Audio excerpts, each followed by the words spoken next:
Hey second graders, today we are going to do a super simple science experiment to show us why it's so important to wash our hands with both soap and water.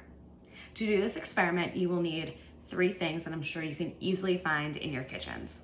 Some pepper, a dish of water, and soap. Make sure it's antibacterial because that kind of works the best. I'll give you a moment to gather those materials so you can pause this video, and once you're ready, we'll get started. Okay, so now that you have your pepper, water, and antibacterial soap, you will take your pepper and you will mix it into the water. Now this pepper is going to represent the germs that live on your hands.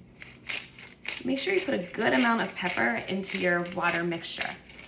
Now boys and girls, a mixture is a solid, which would be the pepper, and a liquid, which is the water, where you still can see both the solid and liquid, so both the pepper and water separately, even when they're mixed together.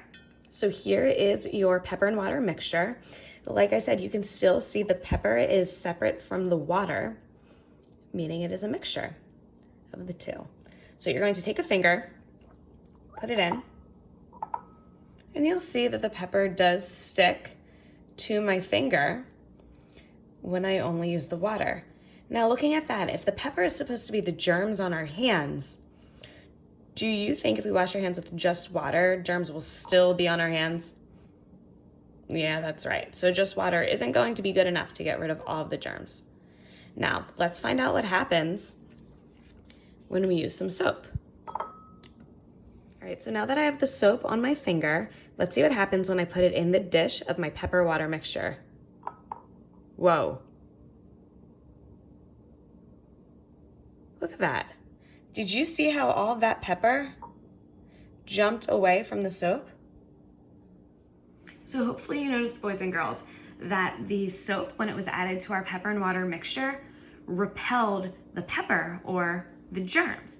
So take a second. What do you think it means to repel something? That's right.